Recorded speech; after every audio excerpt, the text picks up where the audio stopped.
트럼프 대통령이 H-1B 비자 수수료를 무려 100배 올리겠다고 하면서 글로벌 인재 흐름의 큰 전환점이 될 수 있다는 이야기가 나오고 있습니다. 네, 그렇습니다. 글로벌 인재들이 미국 대신 카나다나 중국으로 향할 수도 있다는 얘기가 나오는데 중국으로는 안 갈 것 같고요. 그리고 이제 우리나라 같은 경우도 그런 인재들을 영입해야 되지 않나 이런 생각도 듭니다. 근데 이런 와중에 이재명 대통령이 이제 3,500억 불 우리 진짜 투자하면 우리 외환위기 맞는다 이전 정도까지 얘기를 하고 있어서 그 부분도 더 주목을 해봐야 될 것 같네요. 네, 트럼프 대통령의 다소 억지스러운 셈법들로 전 세계가 머리가 아플 지경인데요. 트럼프식 계산법은 무엇이고 또 우리 기업에겐 기회일지 아니면 위기일지 김태왕 명지대 국제통상 교수님 모시고 자세한 이야기 나눠보겠습니다. 안녕하세요. 네, 안녕하세요. 반갑습니다. 네. 일단 이 H-1B 비자 수수료를 단번에 100배를 올리겠다라고 이야기를 했는데 뭐 이제 트럼프한테는 100배, 200배 이런 거는 숫자도 아닌 그런 기분이 좀 듭니다. 근데 이 H-1B 비자가 없으면 미국 대기업들부터가 흔들린다 이야기가 나와서 이 비자가 대체 어떤 건지 설명이 먼저 좀 필요할 것 같아요. 예, 저는 이제까지 우리 사회가, 한국 사회가 굉장히 역동적인 줄 알았는데 미국 사회는 더 역동적이에요. 특히 이 대통령께서 그런 역동성을 유발시키는 아주 장본인이 되셨는데 H-1B 비자는 사실 학사 학력 이상의 특정 부문의 전문 인력 가운데 외국인의 취업을 허용하기 위한 비자 종류죠. 그것은 전체 수로 8만 5천 건으로 이렇게 제한을 해놨어요. 기업체에서 할 수 있는 게 한 6만 5천 건, 그리고 학교나 연구소에 별도로 할 수 있도록 이렇게 2만 건을 이렇게 정해놨다고 알려져 있습니다. 그래서 이 비자는 특징 중에 하나가, 그리고 개인으로서 선호하는 것 중에 하나가 이 비자를 통해서 취업을 하면서 그 기간 중에 영주권을 신청할 수 있는 일종의 특혜인 거죠. 대부분의 경우에는 오래 생활하면서 세금도 내고 생활하면서 이제 영주권을 신청하게 되는 기간이 필요한데 이거는 이렇게 중간에 취업하면서 최장 3년 그리고 최장 6년까지 초기 3년 플러스 3년에서 6년까지도 있을 수 있으니까 그 기간에 영주권을 취득할 수 있다는 장점은 있는 거죠. 어떻게 보면은 지금 트럼프 입장에서는 돈이 될 만한 거는 뭐든지 찾아서 수수료 형태로 돈을 다 가져가고 싶은 그런 느낌이에요. 이번 건도 크게 생각한 것 같지 않고 예전에 이제 이민 금액도 700만 불로 올려버렸잖아요. 네. 원래는 그보다 낮았었는데 그 다음에는 이번엔 또 이제 비자 수수료를 10만 불로 올리고 이런 걸 보면은 어떤 큰 그림에서 하는 건지 진짜 그냥 수익이 필요해서 그런 건지 어떻게 보세요, 교수님? 두 가지 측면이 같이 있다고 보여집니다. 우리나라에서도 옛날에 가진 자가 더 가지려고 한다고 그러는 것처럼 세계 최대 자본국에서 자꾸 돈벌이를 한다는 측면에서는 좀 아이러니한 역설적인 측면이 있는데요. 한편으로는 그런 그 세금 징수의 측면도 있긴 있지만 그보다 더 중요한 것은 이란 관세 협상과 또 최근에 벌어진 그 조지아주에서의 그런 취업과 관련된 비자와 관련된 이슈에서 협상에 밀리지 않고 미국이 주도적인 협상의 우월권을 가지고 있고 미국 페이스대로 이민 정책을 끌고 가겠다라는 그런 정책의 동력을 잃지 않겠다라는 그런 정무적인 판단도 같이 들어있지 않을까 싶고요.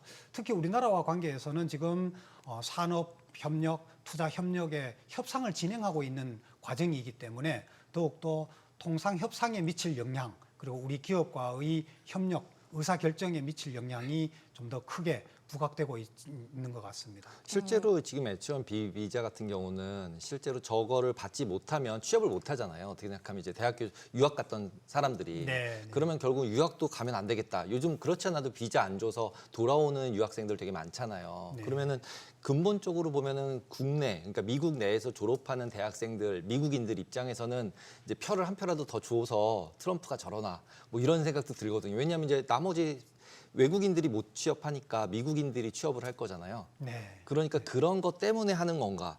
되게 뭐 여러 가지 생각이 들어요. 네. 지금 상황은 조금 정상적인 상황은 아닌 것 같아요. 그래서 지금 미국 트럼프 행정부에서 적극적으로 우선적으로 추진하고 있는 마약 전쟁, 그리고 이민 정책, 그리고 투자 유치 정책, 감세 정책에 따른 재정 적자 확보 방안, 미국 제조 부흥 이슈, 이런 갖가지 이슈들이 국내외 정책 이슈들이 복합적으로 연계되어 있는데 그런 것들을 하나하나 해결해 나가기에는 추진력이 떨어지고 이것을 복합적으로 좀 끌고 나가려는 그런 동력을 가지려고 그러는데 결과적으로는 이게 좀 더 지켜봐야 되겠습니다만은 결코 미국의 우호적이지만 않을 것 같다. 오히려 부메랑에서 자충수가 될 소지도 충분히 있다. 이렇게 보여지고요. 그것을 한마디로 요약을 하면 경제는 단기에 하루 일용할 양식만 먹는 게 경제 활동이 아니지 않습니까? 네. 더구나 국가 경제라는 것은 다른 나라의 관계에 있어서 지속 가능한 그런 선순환 구조가 이루어져야 되는데 이 땅에 미국만 있고 미국만 의사결정 국가가 아니기 때문에 미국의 이러한 정책 변화가 다른 나라에도 영향을 끼치고 우리 한국과에도 서로 밀고 당기고 하는 협상에 영향을 끼치게 되고 다른 나라의 리액션, 반작용을 감안하게 되고 또 미국 국민들이 그에 따르는 의사결정 또 외국의 우수한 인력들이 의사결정 이게 미국 경제에 긍정적인 기대 효과보다는 부정적인 기대 효과가 장기적으로는 더 크게 나올 수 있지 않을까. 이를테면은 미국의 우수 인력들이 이제는 미국에 머무르기보다는 빠져나가게 된다, 본국으로 돌아가게 된다든지. 한 가지만 말씀을 드리면 이를테면 미국의 IT 산업이나 AI 산업에 가장 중추적인 역할을 하고 있는 외국인 인력으로서 인도 인력이 우수하단 말이에요. 그럼 인도가 지금 중국과의 관계가 상당히 좀 이렇게 미국과의 관계가 조금 불편해지면서 우호적으로 되어 가는데 자칫 인도 인력들이 중국 쪽으로 연봉을 많이 준 중국 쪽으로 이동하게 되는 흐름이 생긴다면 미국이 오히려 중국 제재가 아니라 중국에 대한 엑스맨 역할과 같은 게 되지도 않을까 이런 우려감도 떨쳐버릴 수가 없습니다. 안 그래도 이 H-1B 비자를 가장 많이 좀 가져가고 있는 게 중국이나 인도 쪽이더라고요. 인도가 제일 많죠. 예. 그래서 그러면 이 흐름의 여파에서 우리나라가 받는 영향은 뭐가 있을지, 뭐 지금 이 상황 자체가 우리나라한테 좋은 쪽으로 흘러갈 수 있는 건지, 아니면 정말 우리나라까지도 위기인 건지 어떻게 보세요? 예, 우리나라에는 여러 가지 영향을 끼칠 수 있다고 보여지고요. 첫째로는 당장 금액을 100배 올린다는 것은 미국 진출이나 혹은 미국과 거래하고자 하는 우리 기업들로서는 인건 비용 상승 요인이 되겠죠. 중장기적으로는 사실 우리 기업들이 활용할 수 있는 인력 풀이 좁아진다는 측면도 있거든요. 우리 기업이라고 해서 반드시 한국인만 고용하는 것은 아니겠지만 한국인과 미국인과의 어떤 조합에서 선택을 해야 된다면은 비용 측면을 고려하지 않을 수가 없을 것 같고요. 더 나아가서는 우리 기업들이 미국 투자와 미국과의 경제 활동에 있어서 심리적인 위축이 커질 것 같아요. 그러니까 이번 H-1B 비자 요금 인상만이 문제가 아니라 조지아주에서 그렇게 단일 현장으로서 이때까지 전례가 없을 정도로 475명에 대한 급습이 한국 현장에서 단일 현장에서 일어났다고 또 요번에 그렇게 비자 올린다고 이스타 비자 수수료도 2배로 올린다고 갈수록 점점 더 미국 행정부가 외국 기업과 혹은 외국인에 대해서 이런 규제와 어떤 정책적인 그런 압박이 강해질 수 있는 거 아닌가? 라는 생각을 가질 수 있게 되는 거죠. 그렇게 되면은 우리 기업으로서도 어떤 미국 투자에 대한 혹은 미국과의 거래 활동을 생각했던 것이 좀 주저하게 되거나 조금 지연하게 되거나 이렇게 되면은 한국으로서도 그렇고 미국으로서도 그렇고 서로가 상호 그렇게 바람직한 것은 아니라고 보여지는 거죠. 근데 그렇게 바람직하지 않게 만들어 놓고서 3,500억 불 돈 네. 놓고 투자하라고 그러고 있는 거잖아요, 지금. 그건 일본이 왜 그렇게 서명을 했는지 참 의아합니다. 그분들도 뭐 일본으로서도 무슨가 이렇게 이유가 있겠지만 가만히 보면 일본과 한국과는 많이 다르죠. 미국이 한국과 일본을 동일시 취급하는 것은 딱 한 가지입니다. 무역 적자가 일본이 680억 달러고 한국이 660억 달러는 비슷비슷한 거 아니냐라고 생각할 수 있는데 일본이 한국 경제에 비해서 경제 규모가 GDP 기준으로는 2.3배에 달하고 있고 일본의 엔화는 한국의 원화보다 국제사회에서 금융시장에서의 영향력이 훨씬 더 크죠. 그리고 엔화로 거래되고 있는 국가들도 여러 국가들이 있게 되고요. 최악의 경우에는 일본이 엔화를 발행을 해서 부채를 어느 정도는 좀 상쇄할 수도 있는 부분도 있습니다. 만약에 3,500억 달러를 그대로 보면 한국 GDP의 19%예요. 지금 외환보유고가 4,140억 달러 정도인데 현재 시점에서 그것에 보면 84%에 해당된다면 내년 예산에 우리 728조 예산으로 보면 지금 환율로 비교를 해보면 거의 70%. 그러니 우리나라로서는 1997년에 외환 위기를 겪었던 그 트라우마가 그 있는 국가에서 아니 외환 보유국의 84%에 해당되는 것을 45일 내에 디파짓을 하라고 하니 가능할까? 우리 기획재정부에서 정부가 그 무제한 통화 좋았어요. 스왑을 제한한 것은 잘했다고 봐요. 가만히 따지고 보면 미국이 손해 볼 것도 없습니다. 미국이 돈을 빌려주는 거고 우리 원화를 거기다 디파짓 하는 거잖아요. 한국은 못 믿겠다고. 그럼 못 믿는 나라에 투자를 하라고 권유하는 거 이게 서로 앞뒤가 안 맞지 않습니까? 그런데 그것조차도 지금 조금 거절할 듯한 그런 제스처를 보이는 것은 미국의 태도 전환이 필요하다. 우리는 대통령실을 중심으로 해서 이게 지금 미국이 원하는 그런 3,500달러를 현금 중심으로 하는 것은 이거는 국민 경제에서 저는 뭐 경제학 하는 사람으로서는 도저히 받아들일 수 없을 것 같고 우리 이 금융시장과 외환시장에 심각한 그러한 위기감을 불러일으킬 수 있다고 보여지고요. 그것은 다시 수습하기에는 매우 어려울 겁니다. 그러면 환율이 폭등 상황이 발생하게 될 거고요. 그것은 외부 자본의 유출이라든지 금융시장에 큰 영향을 끼칠 겁니다. 근데 지금 또 미국의 행동을 어떻게 해석해야 될지 좀 긴가민가한 게 영국이랑 굉장히 좀 친밀한 듯한 느낌을 많이 보여주고 있어서요. 뭐 우리는 아직 사인 안 했지만 우리나라랑 일본한테 투자 받은 걸 영국에다가 돈을 푸는 느낌도 들고 트럼프 대통령이 또 두 번째 이제 방문도 했다 보니까 둘의 이 미국과 영국의 관계 갑자기 또 친밀해지는 듯한 이 상황을 어떻게 해석을 해야 될까요? 뭐 오비일학이라고 볼 수도 있겠지만 사실 아시다시피 영국과 미국과의 관계는 전통적으로 뭐 영국인이 건너가서 미국인을 인디안 원주민이 있긴 했습니다만 그 나라이기 때문에 돈독한 전통적인 우호 국가이고 동맹 국가인 것을는 우리가 다 인정을 해야 될 부분이죠. 그럼에도 불구하고 이런 이번에 그런 국빈 두 번째 국빈 방문은 굉장히 이례적이다.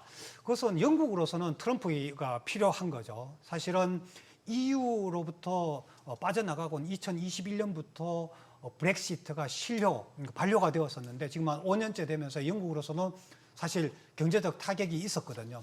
그러니까 EU와의 FTA 이전 관계를 협약상으로는 회복을 했다 하더라도 영국으로서는 유럽과 EU와는 조금 결이 다른 그러한 모습들을 미국과 가져갈 필요가 있는 거죠. 특히 EU로서는 기후변화 대응에 대해서 트럼프와는 조금 이렇게 각이 져 있는 좀 상충되는 부분이 있어서 좀 껄끄러운 관계란 말이죠. 그런 데서 트럼프는 또 영국이 필요로 한 부분이고 더욱이나 영국으로서는 우크라이나 전쟁이라든지 특히 가자, 이스라엘 전쟁에서는 미국과 지금 의견이 나누어져 있습니다. 왜냐하면 영국 사회에 지금 이슬람 국민들이 이민자들이 막강한 영향력을 행사하고 있기 때문에 마치 미국에서 유태인들이 영향을 행사하는 그 정도는 아니라 하더라도 그에 못지않게 영향을 행사하고 있기 때문에 그런 가자 지구 팔레스타인을 국가로 인정하는 스탠스를 정하고 있단 말이죠.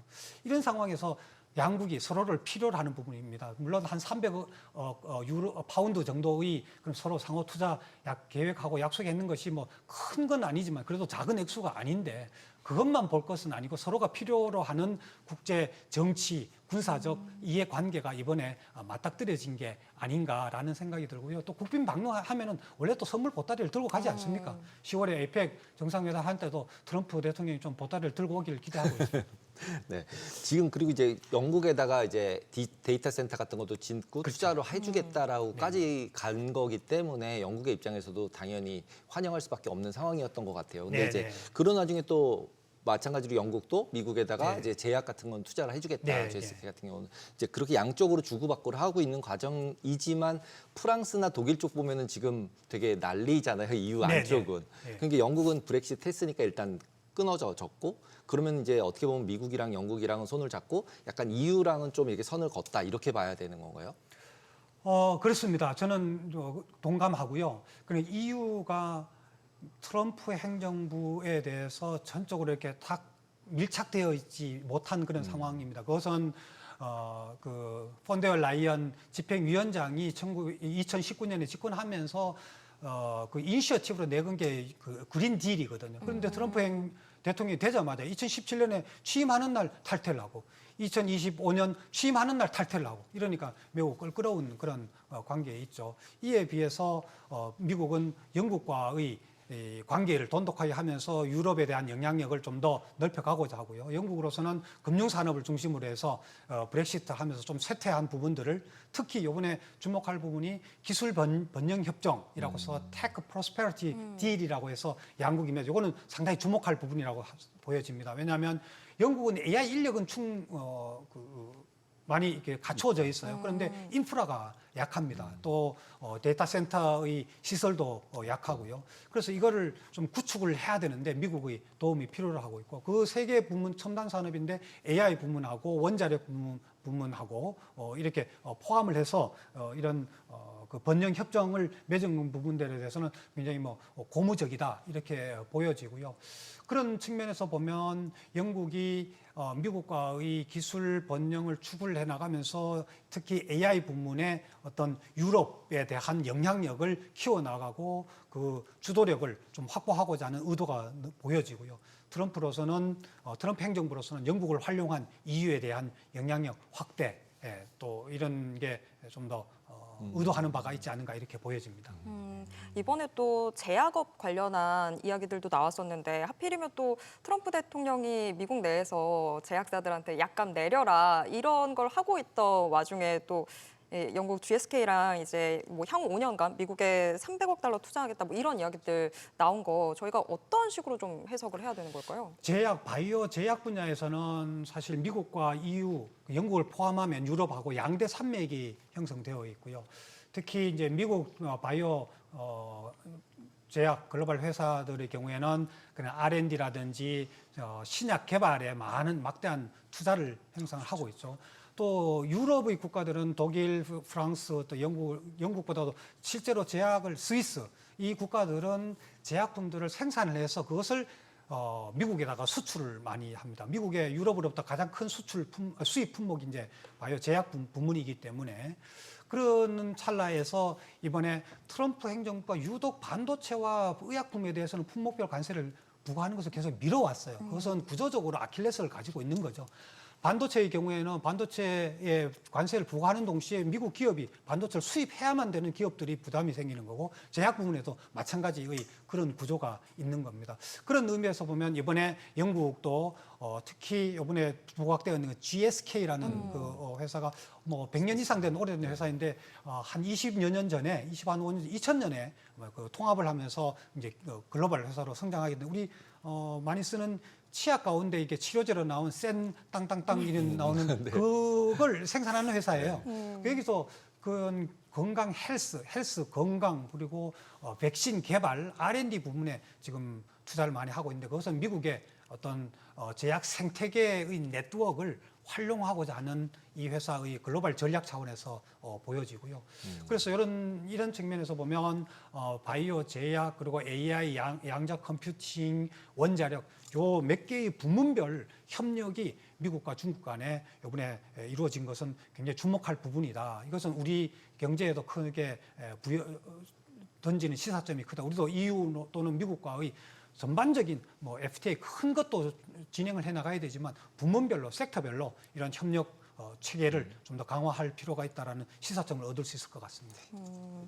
네, 전반적으로 지금 저희가 좀 이야기 많이 훑어왔는데 이것만 한 가지 마지막으로 좀 질문 드려볼게요. 런던 금융시장의 위상 이야기도 이번에 좀 이야기가 많이 나오더라고요. 금융 서비스 부문에도 투자한다 이런 이야기들 나오면서 여기는 어떻게 보세요? 네, 사실 브렉시트 했을 때 제일 우려했던 부문이 금융산업 부문입니다.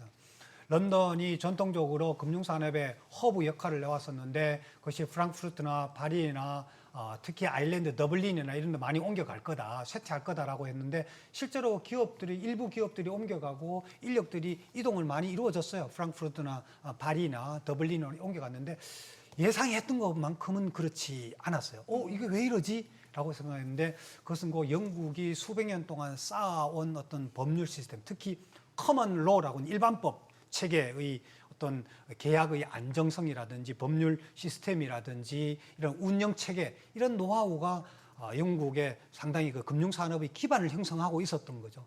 그런 것은 특히 금융은 이제 매우 민감하고 또 매우 신속하게 변동성이 있기 때문에 이러한 안정성을 기대하는 금융 산업들이 그렇게 많이 이동하지는 않았었는데 그럼에도 불구하고 영국으로서는 과거의 영광을 찾고 싶고 또 회복하고 싶어 하는 거죠. 그런 찰나에 이번에 페이팔 그 뱅크 오브 아메리카가 아마 뭐 300억 달러인가 이렇게 거액을 이제 투자를 하겠다라고 한 거가 이번에 발표를 한 것 같아요. 물론 뭐 실행이 돼 봐야 있겠지만 이것은 영국으로서는 아주 중요한 그런 계기가 될 수 있겠죠. 그렇지만 이거 뭐 한두 건만으로 그렇게 흐름들이 5년간의 흐름들이 이렇게 많이 바뀌어질 것 같지는 않지만 중요한 계기는 되겠다라고 되면 오히려 세계 경제 전체로 보면은 바람직한 거로 보여져요. 영국과 어떤 대륙의 그런 금융시관이 경쟁적 구조가 이루어지게 되면 제3국으로 있는 한국을 비롯해서 다른 국가들은 그런 경쟁 체제를 이용할 수 있는 비용 절감의 기회도 될 수 있고 바람직하다 보여집니다. 네, 오늘 말씀 여기까지 듣도록 하겠습니다. 고맙습니다. 네, 감사합니다.